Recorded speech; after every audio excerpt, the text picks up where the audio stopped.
और ऐसा भी कहा जाता है कि अगर आपके लिंक्स हों तो काम जल्दी मिलते हैं। और बट मुझे लगता है कि अगर आप सीरियसली काम कर रहे हो, आप में टैलेंट है, तो आप कहीं ना कहीं नोटिस ज़रूर हो जाओगे। और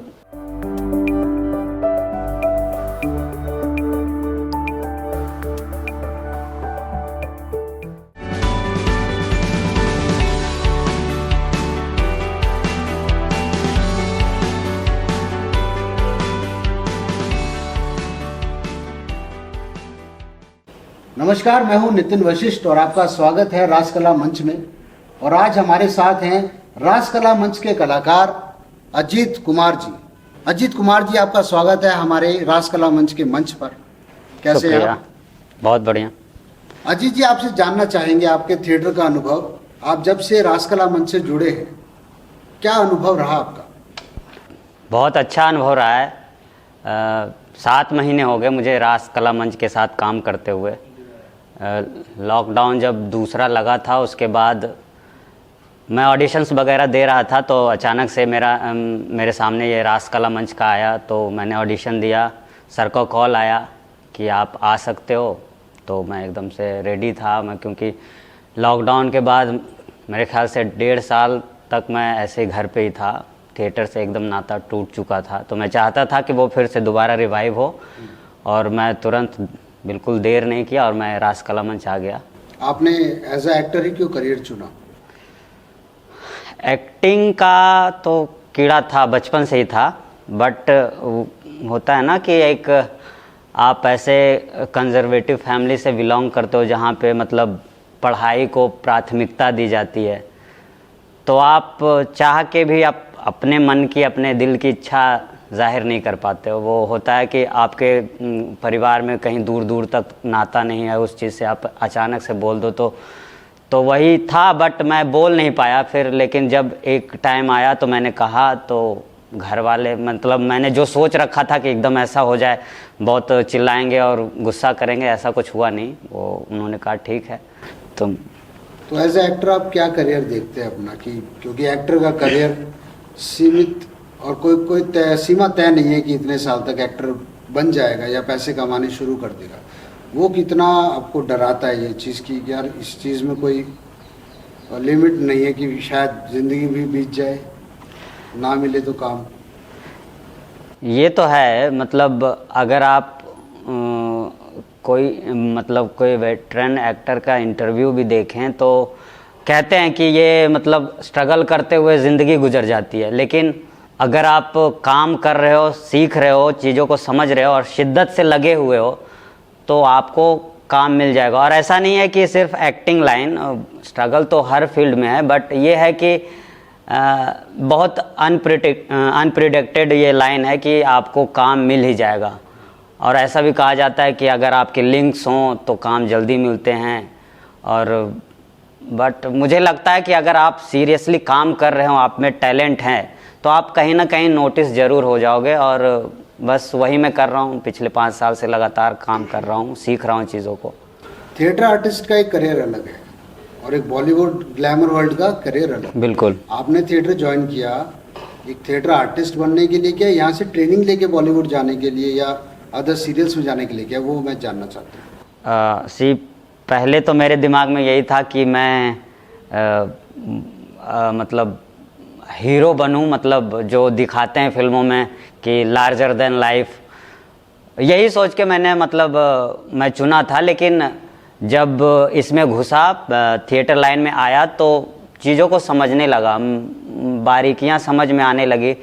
फिर मुझे लगा कि नहीं, ये लाइन बिल्कुल अलग है, सिनेमा और थिएटर बिल्कुल अलग है।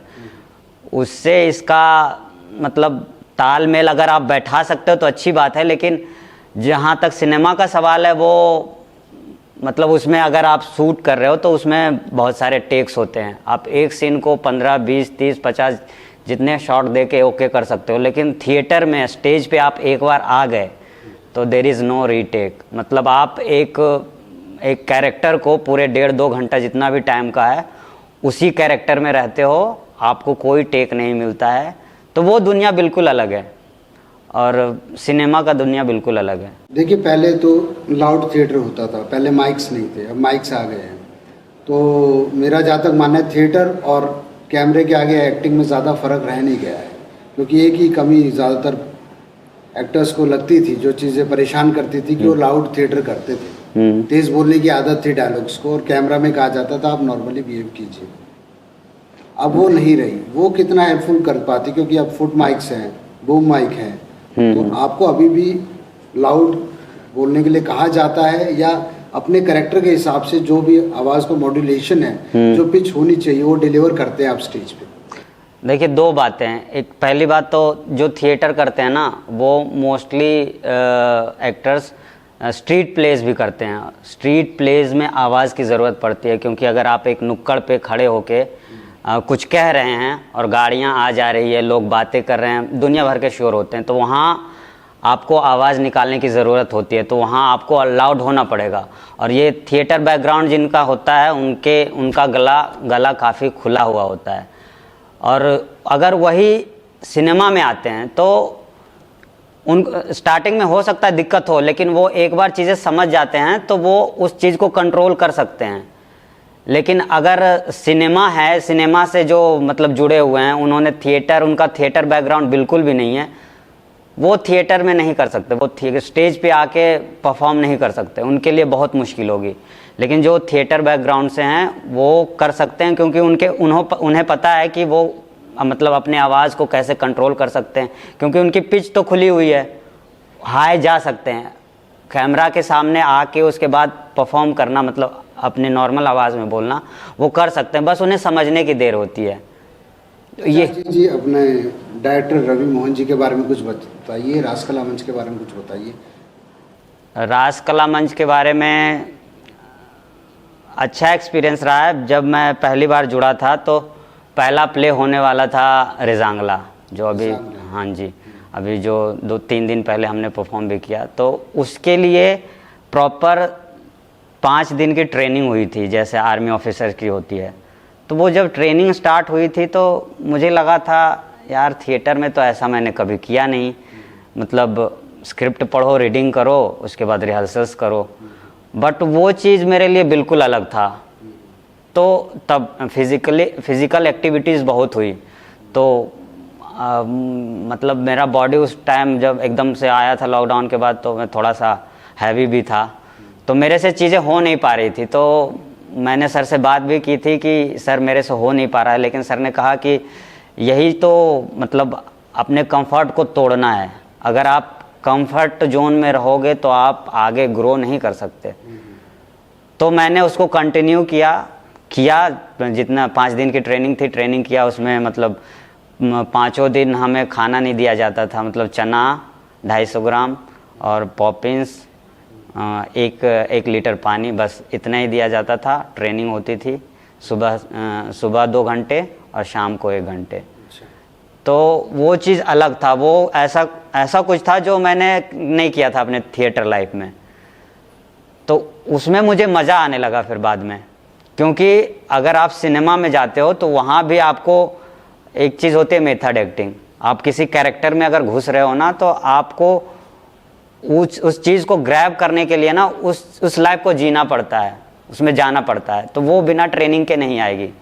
और टीवी सीरियल्स में तो आपको टाइम नहीं मिलेगा इन चीज़ों का, प्रिपरेशन का। टीवी सीरियल्स में सेट आपको स्क्रिप्ट दे दी जाएगी, सुबह आयो, हाँ वो कर दो, 1 घंटे बाद ही करना है फिर। लेकिन वो डिपेंड करता है कि प्रोडक्शन हाउस का बजट क्या है। आप देख लो, आप रियलिटी शोज़ हैं जैसे खतरों के खिलाड़ी, उसमें ट्रेनिंग होती है, बिना ट्रेनिंग के आप स्टंट्स नहीं कर सकते। वो दूसरी बात कर। टीवी सीरियल्स में सास बहू वाले भी होते हैं, उसमें आप क्या स्टंट करेंगे, उसमें तो नॉर्मल चीज़ें होती है। चलिए, बहुत अच्छा रहा। अब मेथड एक्टिंग अभी सीखें और सीखें, स्पॉन्टेनियस भी सीखें, बिल्कुल, और अपने किरदार को और उभारे अगले प्ले में, हम यही आशा करते हैं। और रवि मोहन जी के साथ जुड़े रहें, एक अच्छे निर्देशक हैं, बिल्कुल आपको ट्रेन करेंगे, डिसिप्लिन रखेंगे, तराशेंगे जी। और हम उम्मीद करते हैं जी आप बहुत बड़े कलाकार बनकर इन फ्यूचर उभरें और हमें आपको स्टेज पे देखने का मौका मिले। धन्यवाद sir. Thank you so much.